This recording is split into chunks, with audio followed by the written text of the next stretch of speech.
Hello, everyone. Welcome to this week's Fireside Creators. I am your host, Reverend Dr. Sherry Pallas. Tonight, I am chatting with Ani Zonneveld, and we are discussing Christian nationalism here in the U.S. and abroad. Please remember to keep all comments and questions related to the show topic and that this is a safe space. Thank you for joining us, and I'm looking forward to all of your comments and questions. If you're watching on YouTube, please hit that like and subscribe. If you're on Facebook, grant StreamYard access so when you have a comment or a question, we will know your name. If not, no big deal. Thank you for welcoming us into your home and joining the conversation. I appreciate you all. Okay, let's meet our guest and get smarter. Ani Zonneveld is a writer, singer, songwriter, founder and president of Muslims for Progressive Values, MPV.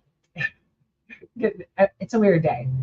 Its mission is to inculcate a culture rooted in human rights in Muslim societies. Ani is a strong supporter of freedom of expression and conscious and of women's and LGBTQIA rights. Ani promotes these values at the United Nations by challenging human rights abuses in the name of Islam and by offering an exclusive understanding based on universal human rights. She is the absolute perfect person to talk about what is going on here and in the Middle East. So let's go ahead and welcome her. Hello, Ani. Hi, how are you? I'm good. How are you doing? Good to see you again, Sherry. Yes. I just can't see you enough, though. Right? Yeah, I know, even though we live in the same town. I know. I love having our lunch dates. Yesterday was a kind of really tough day for me, so I was really glad that you were coming on to talk about this today, because what's going on in Israel, what's going on with the U.S. and all of the world right now with dictators using their religion to justify their supremacy is really taking hold, and it's literally killing people. So thank you for coming on and talking about this. Where are you standing with all of this and what's going on? Well, it's been a very tough, going on almost 1 year now. It's been very difficult for me as a Muslim who's been working in the human rights spaces, who's been using not just the language of faith, but the language of the human rights, international human rights norms and framework in our advocacy work. And it's been very dispiriting to see all the death and destruction that happened since October 7th in Israel. Now, the thing about it is that what's even more frustrating, exasperating, is that America claims to champion a lot of the human rights norms, champions itself or positions itself as such. And here we are arming Israel in the way we do. And as the International Criminal Court and the International Court of Justice has come down, that the actions of Israel is genocidal. So it really is very difficult for an American organization, particularly one such as ours, that have been championing human rights in this context. And basically the American government has pulled the rug from underneath its own set of values, but specifically in the work that we do in the Muslim societies, it's even more difficult now to really champion human rights standards. So that's sort of like, the big picture, 30,000 feet view of things. But on a personal note, it has been very dispiriting. And it's been very difficult to stay positive, to stay hopeful, to stay, to have the human nature, to really put a distance on the human nature of anger and revenge and hate. That's actually easy. But to love, despite it all, is so hard, as you well know, Sherry. Yeah. Right. I mean, I've been thinking about this for the last week because I've been trying to put it all together, and how the evangelicals, who are literally praying and hoping and doing everything they can to expedite what they believe would be Armageddon and Jesus coming back. And in doing so, working with Israel, believing that the Jews will all be dead. They won't be included in the rapture, but using them to further their own means, their own agendas. And it's not just Christianity, it's all of the religions. Whenever you get someone in any type of power that uses those religion to justify their supremacy, like I said in the intro, or justify that their power, I mean, my head explodes every time I hear a politician say, but God told me. Those types of things further the atrocities, as well as the control and the division and all of those types of things. We see it here with the evangelicals. We see it even in Israel with the Orthodox going against Netanyahu, and Netanyahu using the evangelicals. I mean, it's this clusterfuck of power. It's so twisted, right? Yeah, and it's all So twisted. using God, or it's some given from God, land from God, God's favorite children. He's Poor coming God, back. I tell you, poor God. Yeah, I mean, and it's all for their own human power, all for their own human greed. Yeah. And the fact that some lives matter more than others just makes me want to puke. I mean, the Hirsch family is all over the news right now. And I think it's a subconscious getting choked up about it. But I saw so many people crying, and I too mourn his family. But just a week and a half ago, I literally saw a video of a Palestinian man carrying half of his child. So I can't, while I mourn Hirsch, I cannot turn away from the Palestinian children that are also the victims, and at this point, 1,000 times the victimhood.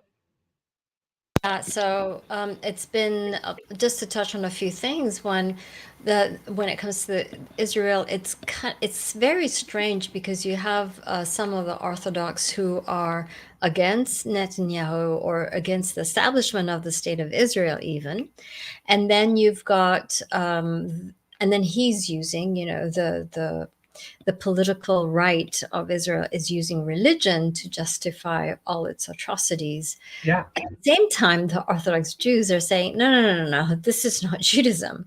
So, and then you've got the secular and the atheist Jews, which is actually a huge number of Jews in Israel, and they are using religion to justify their atrocities, and so everyone is using religion for the worst reasons, and unfortunately, and we'll get into the Christian right in a minute, but I think that the Hirsch's family, I have such high regard for them because at the DNC and how they were given the platform to speak about their grief, but at the same time they also held space for all the Palestinians carnage, and that is an angel. Those two are angels because they really were able to hold both in their thoughts and prayers, right?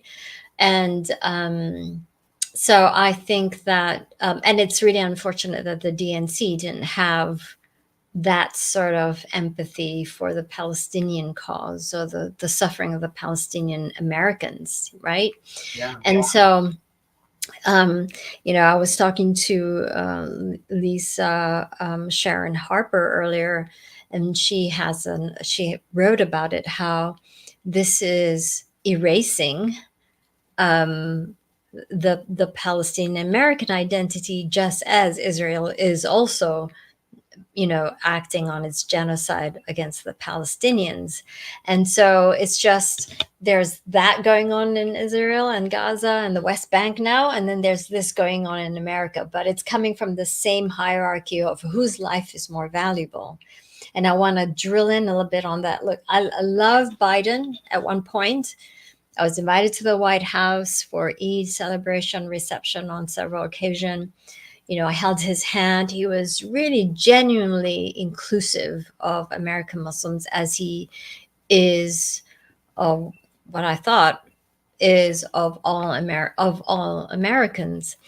And the fact that, when Hirsch was killed, and literally within a few hours, he made the statement, an angry statement about his death as an American Jew, and rightfully so.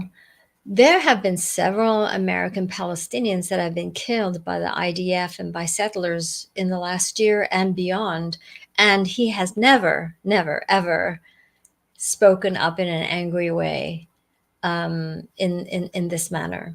And so the double standard is there. And I have no choice but to come to reckon that, no, Biden is selective in his empathy of the human race. And I say this in a very sad tone. I say this with a broken heart.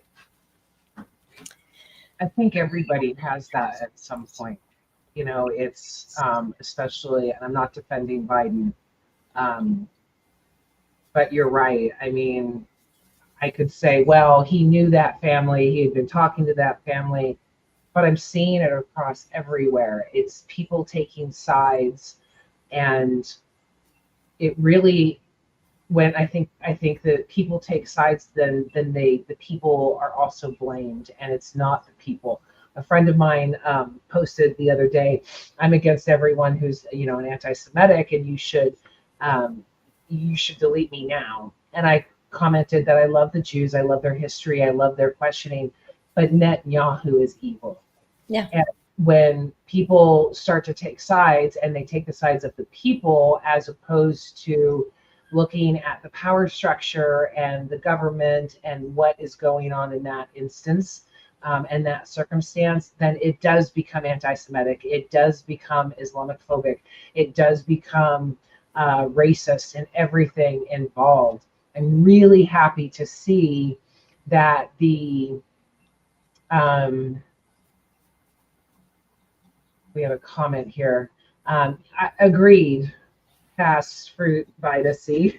I don't see your real name, but yeah, I mean, if we look at the people and say the Jews or the Muslims or something to that effect, that's when the hate really boils.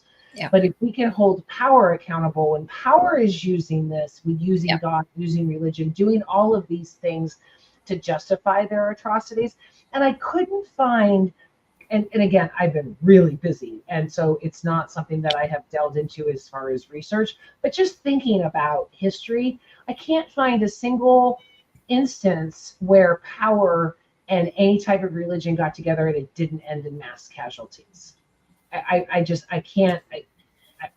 Hitler is probably one of the most recent. Mao, I mean, across the board, we have people using their beliefs to justify their supremacy, and it turns morons into patriots. I'm sorry, I can't say it in a better way.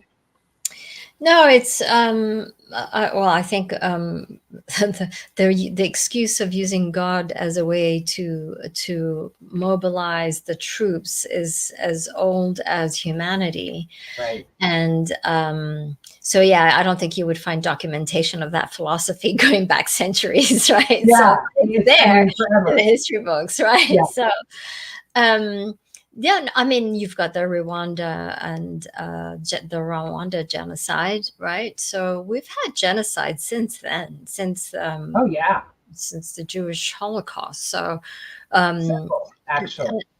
Yeah. So, so this is what is unfortunate, that never again is actually repeating itself. And so, and it has to be stripped away from the exclusivity of who that never again is entitled to, right? Because we're all human beings, so never again should mean never again. And I am just so enthralled by and have so much respect for a lot of these young Jewish folks who are really stepping and challenging their own tribe on this. I can relate to that because I know how difficult it was and still is in some instances when I'm challenging the patriarchy within the Muslim societies and the structures and the power structures and calling them out on it.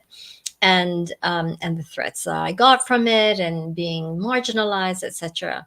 And but here are these, young Jewish folks that are doing it, young and old, that are really stepping up, and it's not easy what they're doing, and particularly given the Holocaust history. So I have a lot of respect for what they're doing, but it's going to take, just as it's going to take Muslims to change the misogynistic, homophobic, all the patriarchy system within our faith, it's going to take them, the Jewish folks themselves, to change that from within. Yeah. And just like American citizens, gotta stop using the word American. U.S. citizens, across the world, people, I mean, even in Turkey, we're all experienced this resurgence of fear and power in the name of God. So one of the things you and I talked about, I had that question for you when we met for lunch a couple weeks ago about Zionism.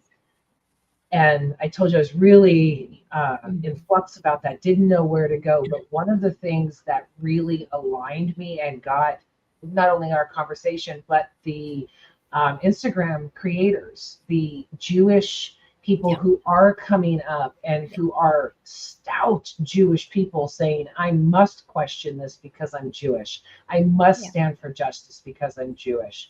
While the power comes and says, no, we have all this stuff. So the children will inherit the earth. I'm seeing that across social media. I'm also seeing the gudgeon and history and blindness and all of those things that come with indoctrination or worshiping a human. And I think that was one of the things that I really just got down to. It's like when we use religion in a political sense, then aren't we actually elevating that person of power, whether it be Netanyahu? My mind's going to go blank right now. That's the red cow, right? What's that? That's the red cow. Yeah. The cow. Yeah. You're in the biblical story, you right? When Moses came down. The golden calf. Yeah. I mean, we and then we say in the name of our country. Yeah. It's the only time that we have been aligned in the name of our country is when we've aligned with an enemy. Not because we are a communal, country or anything like that. 9/11 united us like nothing more because we were going after an enemy, not because of God's love or anything like that. Right. Yeah. Yeah. We are mobilized by anger and revenge. Right. Yeah. That's just as reptilian as it gets. And it can't be a Christian nation under those terms. Bingo, you nailed it, right? Hello. It's like, okay, hypocrisy abounds. Good one, Sherry. Good one. Yeah. So how do we see it in the U? I mean, we're getting comments from, I wish I knew who this was, Pat Fruit Vitamin C, definitely a nutritionist, about how this has been going on forever.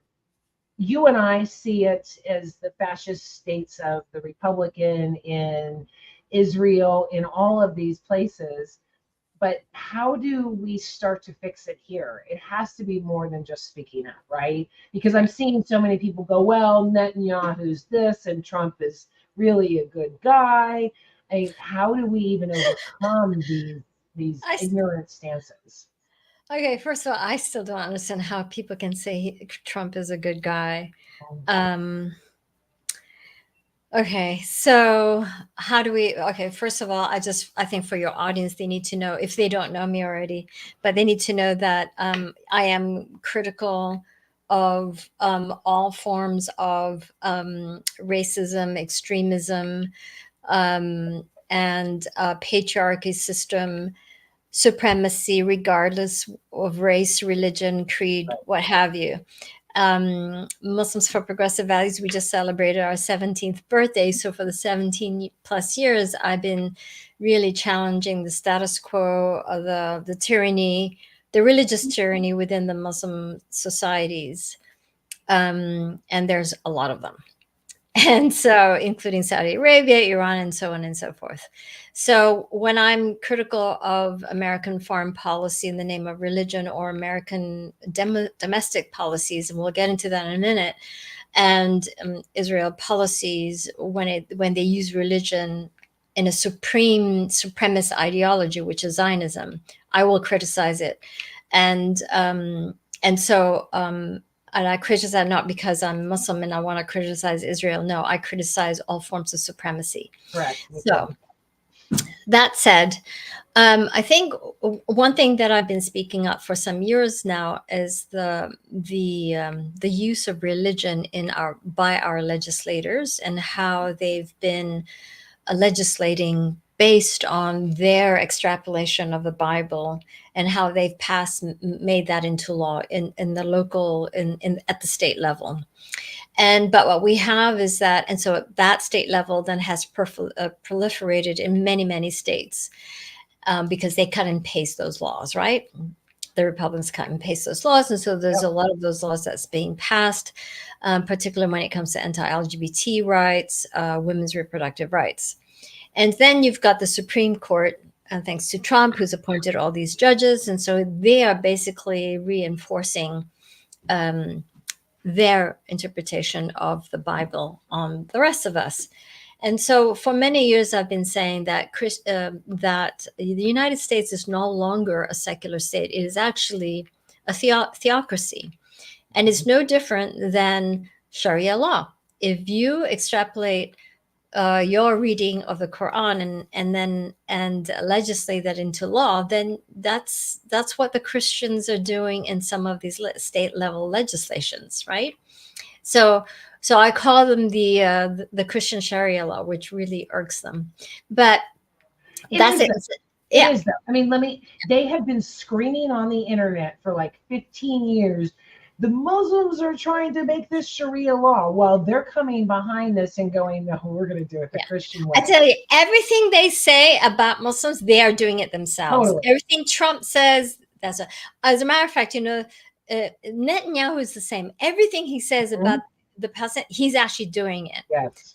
So, and let me just address this real quickly.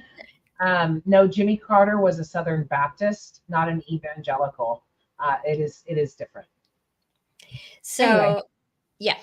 And then, so there's that. And even like with the Supreme Court justices, when they came down and undid Roe versus Wade, one of the justices said basically that, well, the word abortion is not in the Constitution. Right.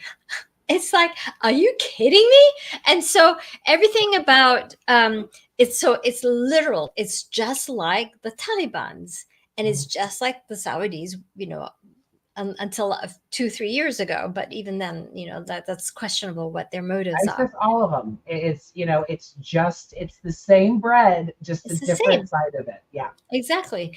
And so, another way of looking at it, our legislators, these Christian legislators, are just basically Taliban in suits. They look more sophisticated, but their brain is really the same misogynistic, reptilian brain. It's really, well, it's I think a little bit more methodical, and that part makes me sick. Yeah, because if it was just a fight or flight instinct like the reptilian brain, we could kind of crush that kind of easily, right? Yeah. Even when I lived in Florida, even the lizards were no longer afraid of me on my patio, which would blow my mind. It's like, oh my God, these lizards are more evolved than a lot of supporters. It's true. But you can get over those things when it's Machiavellian, and it's we're going to say this and do this and then use God as our justification in doing so. That's when it gets really gross. It's been a long time since I led Machiavelli, but yes. Methodical is the same. Strategic, thing. Totally. Yeah, it's totally planning with the agenda. And I mean, that's what I took on with my book, was all of the agendas that got us to the position that we are now, that hurts people instead of helps people, which is what religion was supposed to do. Exactly. Yeah. You know what's really remarkable, like when I zoom out and I look at all the conflicts that's happening in the world, you know, it's even like in the Democratic Republic of Congo, or in Sudan right now. And in DRC, you've got basically a bunch of gangsters running because it's, you know, because of the lucrative mining that's happening there. And actually, we work there. We have programs implemented there in empowering women and girls' rights there, because of the how it's so flushed with cash. You know, these gangsters basically, you know, they don't only, you know, do these minings for the United States, for Russia, for what, you know, all the powers in the West, but and the politicians, obviously local politicians, are obviously benefiting from it, right? But the victims are all, you know, those who are poor, those who are not connected, women and girls.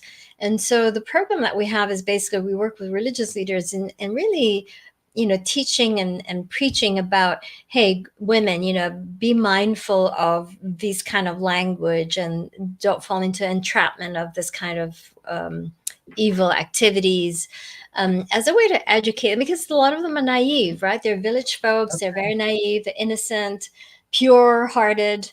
And so they don't know when they're being entrapped. And so our imams teach them this, and so that we can prevent sexual trade, or you know, the trade of women and girls' bodies. So it is so dangerous that even the Pope won't go there. By the way, when he was last time he was in when he was in DRC. So but when you zoom out and you look at, you know, why are there all these conflicts? You know, they're all being funded. The conflicts are created so that you sell arms, and so there are puppets. You know, there are people that are pulling the strings, and all these people that are pulling the strings are people with the power. So people from the Gulf states, Europe, Russia, and the United States. You know, and you talk about where are these weapons coming from? I mean, they're not being manufactured in Uganda or in Sudan. They're coming from elsewhere, right? So, you know, all you got to do is just trace where these things are made and how they're being transported, or where follow the money, right? And you will reveal, it'll reveal itself, you know, what the motivation is. And so I think even for us as Americans, I think it's really important for us to really put a focus on the arms trade. And our economy is so dependent on arms trade, legal as well as illegal. Mhm. And, you know, people who manufacture these guns don't give a shit about people's lives. It's more money. Yeah. I mean, my favorite thing now is Trump being behind the plexiglass and being pro-gun and saying we don't have a gun problem. You know, do you even hear yourself? Yeah. But I also think I like to look at it as for the, you know, follow the money. But I'm also seeing the patriarchy really freaking out right now. And they are seeing that women's voices have power. And so they want to do away with that too. I mean, they are openly going out and speaking at conferences saying that women should no longer have the vote, that we should not have any rights that are not ordained by our husband. For fuck's sake, they're saying that we shouldn't even read books unless they're approved by our husband. I don't know what more Taliban you can get than that. But they're literally pushing it out there and saying, yeah, vote for me in doing so. The people going, okay. I don't even know what to do, honey. I know. I am so like, women, what is wrong with you? Wrong with you? Yeah, I mean, it's a lot. It's a lot. So you have this money, power, and then demeaning women's voices on top of it. And I feel like, you know, Handmaid's Tale, you know, Idiocracy, all of these things we're seeing on TV, and we're also seeing in our homes now. I mean, it's really kind of crazy. How do we distinguish religion from the nationalism? I mean, even the crazy chicken in MTG says, I'm a proud Christian nationalist. Yeah.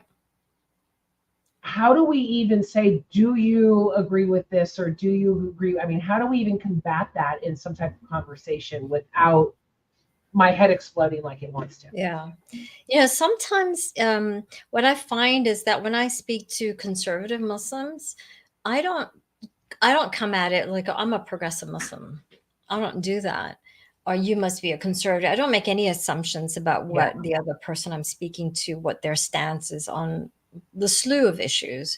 But I speak to the person as a human being. And then you also can talk to them, strip away the labels, but talk to them from the perspective of values.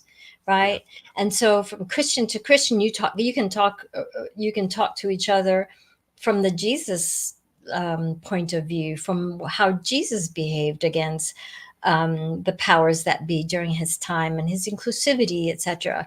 And so, like the way when I talk to conservative Muslims, that's how I go about it. I raise the values of Prophet Muhammad and how he lifted women, how he gave women power, and just so many things. Just on the gender issue itself alone, there's so many things that I can evoke, and there's nothing they can do to negate what I said. And then it makes them reflect, and you can't really tell them you're wrong, because that doesn't work. It's counterproductive.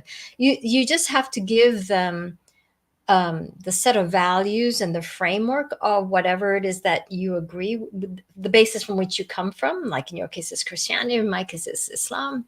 And then you just give them sort of like the drop of breadcrumbs for them to, after they're done talking to you, for them to follow those breadcrumbs and then come to their own conclusion, or hopefully come revisit their position. Hopefully. And I find that the best ways to still come at it from a compassionate tone. Or they dig in their heels, get more angry, and start screaming.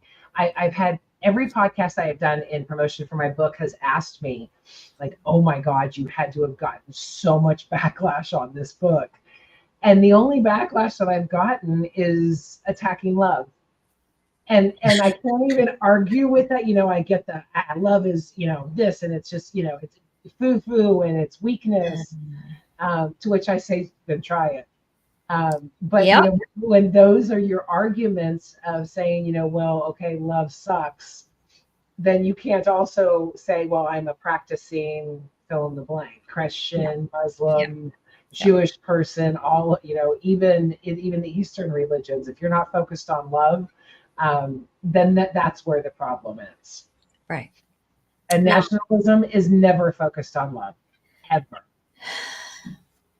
It's so sad, just when like ISIS and like Al Qaeda and all these terrorist groups that have co-opted Islam in their agenda and their justification for violence, it really is sad, for me as a Muslim.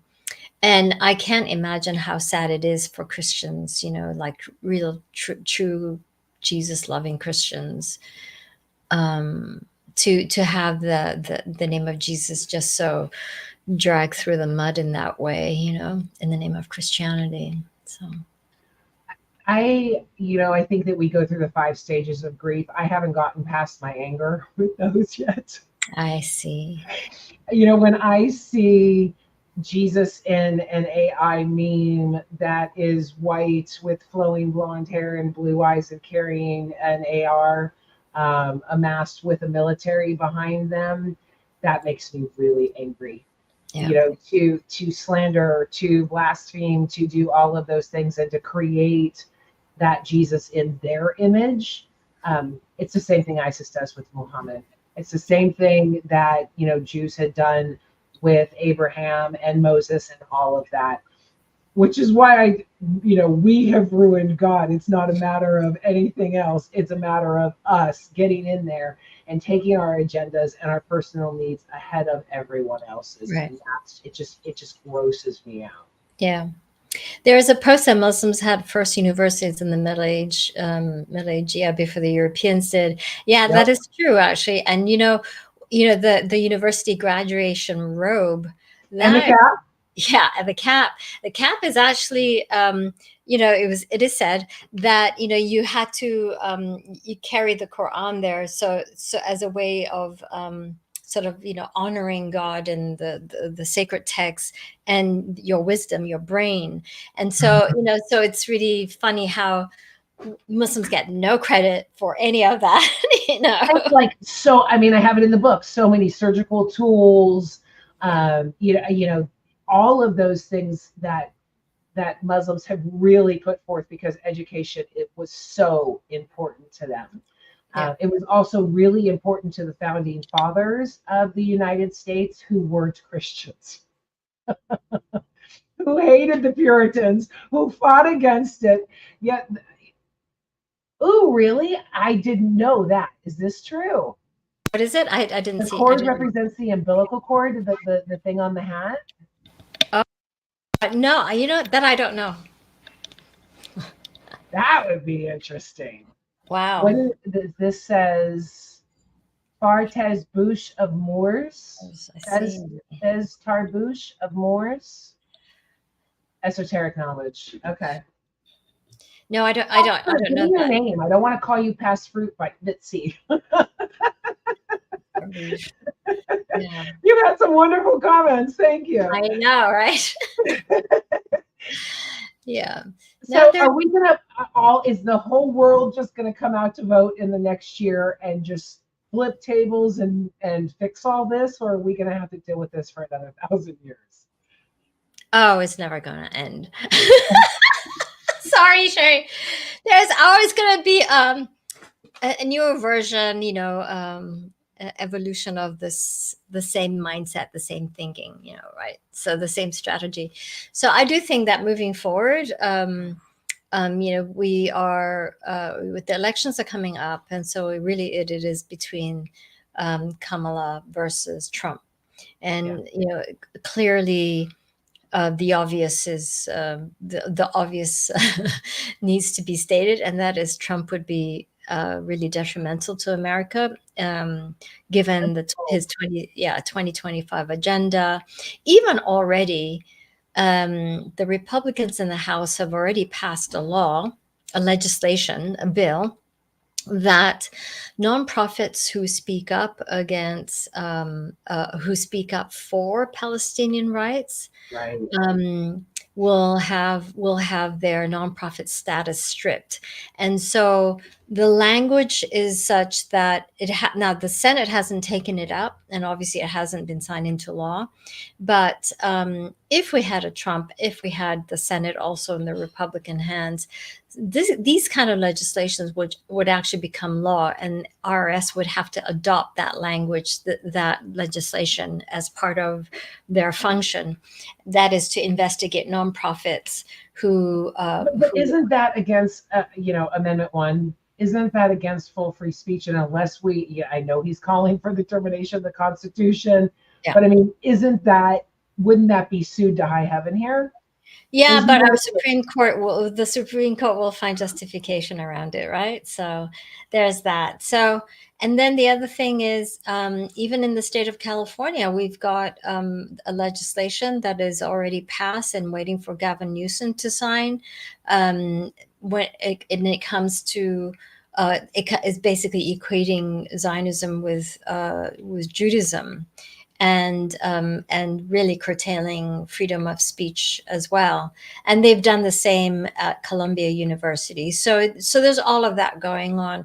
So, and then, I don't know if you know about Article F in 2025, that if you're a civil servant, you will be interviewed. If Trump is in office, you'll be re-interviewed. And if you don't subscribe to Trumpism, then you'll be fired. So civil servants are supposed to be neutral, just doing, the technocrats doing the job that they were hired to do for their professionalism, for their expertise. But that's not, and this is basically going to be, Maoist, is going to be a totalitarian, basically. Yeah. Well, I mean, they did it with the Supreme Court, so why not everywhere else? I mean, I'm old enough to remember when the GOP was screaming "No activist judges," and then put 3 on the Of court. course. So yeah, I wrote a piece that I published last week. I sent it to you. It didn't get the kickback that I thought it was going to do. I kind of braced myself because I looked into is anti-Semitism, is anti-Zionism anti-Semitic also, and even to conflate the two is going to get a lot of people dead. Yeah. I mean, to claim that you have, again, a God-given right to anywhere, it doesn't apply to anyone else on this planet. And so to claim that any group, any sect, any community is above and has a God-given land or right to anything like that. If we want to go down that, I think I should be Queen Sherry of Athens, which I think has a wonderful tone to it, right? It sure does. I could just go back to I Athens can and see be you like, up on the throne. I'm going to take the throne because my great great great grandmother was Athena, the goddess. So I have more right to the Athens than any other place on the country. Yeah. That is absurd. And Yeah. I hope everybody watching this is laughing their ass off right now, not taking me seriously. It's a great thought. I would like to be Queen Sherry of Athens, but I'm not that fucking stupid. So the thing is, the United Nations, as a body, all the member states voted Zionism as a supremacist ideology decades ago.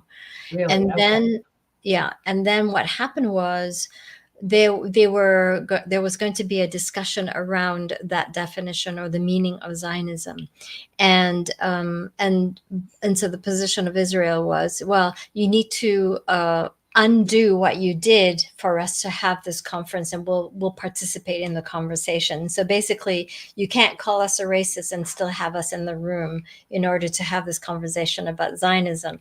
And so that's how it became undone, basically. So you understand? Yeah. So it was a whole Machiavellian strategy right there. So, Yeah. but it Okay. was deemed by the body to be a supremacist ideology, and therefore it conflicted with all of the UN set of values, the United Nations Declaration of Human Rights. So To claim that God gave you dirt or a piece of land is the ultimate of supremacy. There's just no way around that. And that's why when we met for lunch, I was like, do I have this right? What am I missing? And it was no, it's total supremacy. It's literally saying God, Dad gave us this, and because we are the most special. And like I said, no other sect or community on the planet can claim such a thing. So that makes it supremacy, just right down to those basics. Yeah, and then the thing is, I always had an issue. It's one of those religion things, theology that have always like made me wonder from a young child, and this is one of them that I've never really, had the time to delve deep into it until I read something recently. But the idea of a favored race or a group of people by God just runs counter to everything else that the Quran talks about everyone being equal, because we all have that spirit of God in us, regardless of race, religion, or non-religion, even, right? We're all equal. And Right. so for God to actually, give favor to a group, just like that, you kind of contradict yourself here, God, right? So, of course, recently somebody wrote about that, and you want to elaborate on that? Me? Yeah. Oh, about my piece that I wrote? No, because there was somebody on Facebook that wrote, and we don't want to say his name. No, you can go ahead. No, we don't want to say her name because. Yeah. Okay. Don't say her name. Yeah. Yeah. But I didn't know if you saw that. Yeah. Yeah. Okay. So she said basically there's a Hebrew word that basically, I'm sorry, I'm not doing this justice at all, but basically there was a particular Hebrew word that has been mistranslated, that God is giving the land to all those who are just. And that word in Hebrew, just, was translated into something else. Yes. Into righteousness, right? I can't Are you talking remember. about the one about Naomi? Yeah. Okay, you can say her name. She's a journalist. She's out there, so it's not anything. But Okay. she's full MAGA now. So, but yes, that piece is, and that's what I saw across social media with true Jewish people who study the Torah, who really get into the laws and the questions and everything. I have not seen one stand with Netanyahu. Yeah. And, and that's why I keep saying, even when I was in Germany in 2002, it was right before we invaded Iraq. Yeah. And the Germans were coming up to me and grabbing my head and saying, please don't bomb us. And I was so taken aback. I was like, I don't have any control over this. Bush was in there and he's like, please, no, you guys are democracy. You can make him stop. And I'm like, no, I'm just Sherry from Florida. Yeah. So many of us feel this way. And so many of us blame the citizens of that country for their government. We shouldn't. Right? Well, no, but the thing about it is that a majority of Israeli people actually, feel that they have the right to take land from the Palestinians. The majority of Israelis do. And they are a democracy, so it's claimed, and so I don't think we can fluff over this anymore. It's been fluffed over, so it's just Netanyahu and his crazy coalition and the right-wing coalition, but it's not. They're in there because enough Israelis voted for them, more than enough. I could say the same thing about Trump, though. Of course, but that the difference is that we're not one woman, one man, one vote. Yeah, that's not our system. True. That is a system in Israel and most other, probably everywhere else in the world, but not in America. So that's the difference. We cannot be necessarily accountable for voting in a Trump. Well, I'm really happy about and hopeful about all of the protests in Israel right now, and all of the anti-Netanyahu that I am seeing across the board. I'm also disheartened by people standing by him because he's Jew, which I don't understand. Like you said, it's the golden calf, and we take this religion and elevate people to this religious standing, and they're in power, making a shit ton of money, making our lives miserable. But God told us to. And he's so corrupt, right? On top of that, so I know.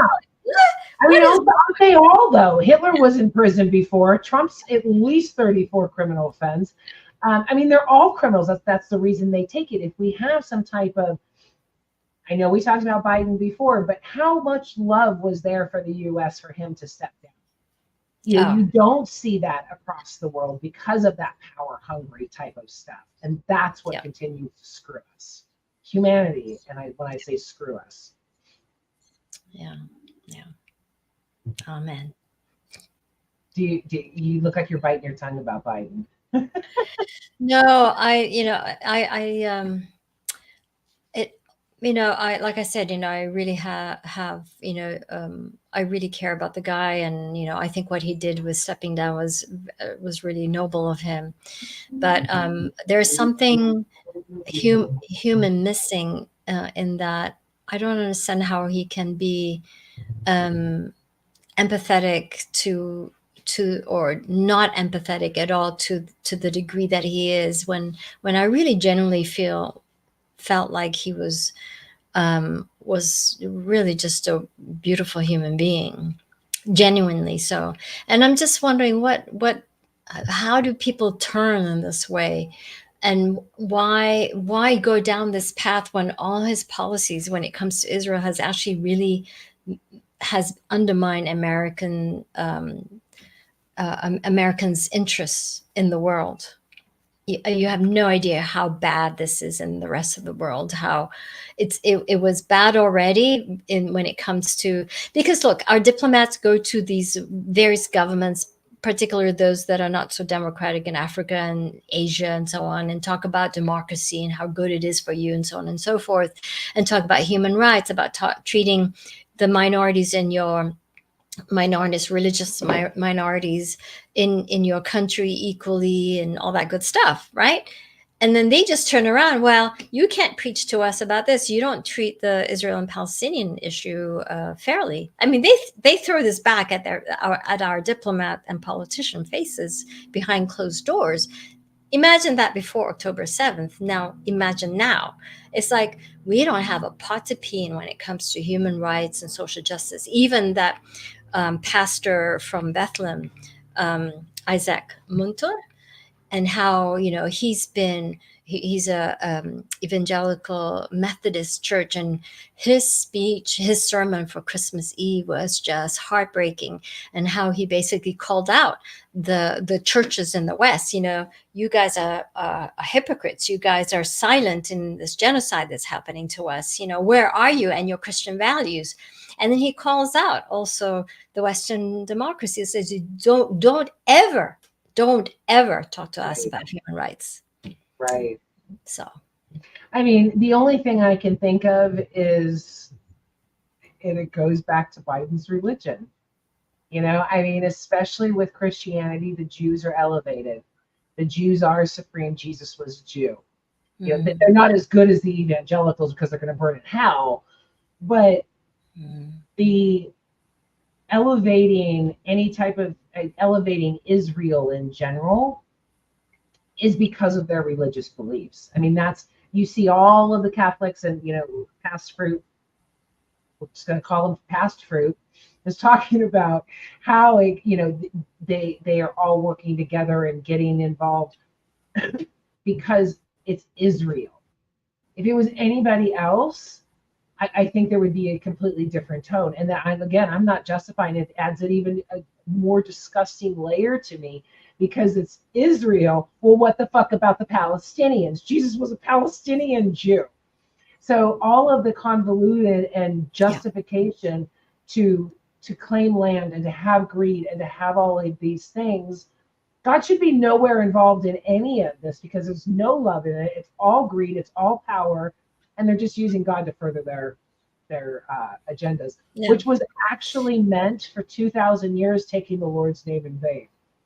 Yeah. So I can't say God damn it, but they can use God to literally damn the world.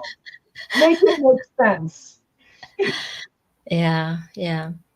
No, I think that, I mean, Jesus being a Palestinian Jew, I mean, we have, our heritage is full of Muslims, Palestinian Muslim Christians and Jews living together, eating together, breaking bread together, intermarrying. I mean, that's how it's been for centuries. And then now the politics, the narrative of Israel is, we were kicked out, and said, maybe by this particular king, but you've been part of Palestine and the Israelites and so on for centuries. And so, and it's such a convoluted narrative that fortunately it's all coming undone. So. Unfortunately, it's coming undone on the lives of 40,000 plus Palestinian, and it's too sad. I don't know.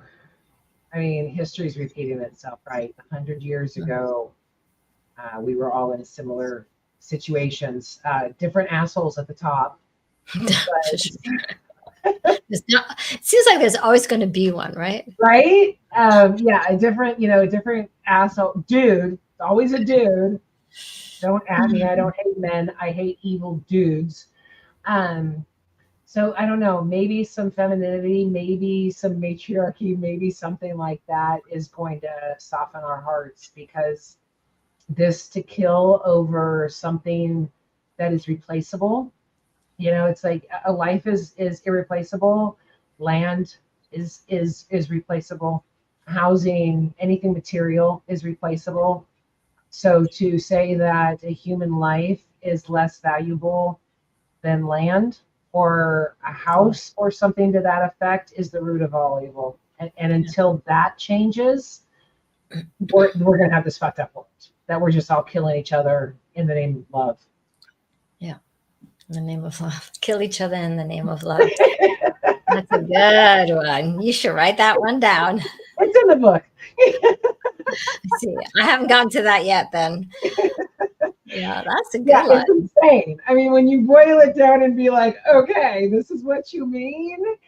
Like I said, I really appreciate people going, you're right. That doesn't make any sense. Yeah. As opposed to getting really angry and killing more people, which is what a lot of people seem to do. Yeah. Yeah. Okay, so we are at the top of the hour. What didn't we talk about that you wanted to discuss? I don't know. I think whatever it was, I think we've pretty much covered it all, particularly about 2025, about the elections coming up. We've covered more than that, actually, because, the latest events being the DNC and what came down there. I was really trying hard to get a Palestinian speaker on the podium. I reached out to Keith Allison because he was a speaker. And, Tim Waltz, is like Minnesotan, so you should be able to, like, on speed dial with each other, right? Right? And he's like, "Oh man, I couldn't even reach him since he got tapped for VP on E, so." And then and I actually have a rabbi friend who is the uncle of Hirsch.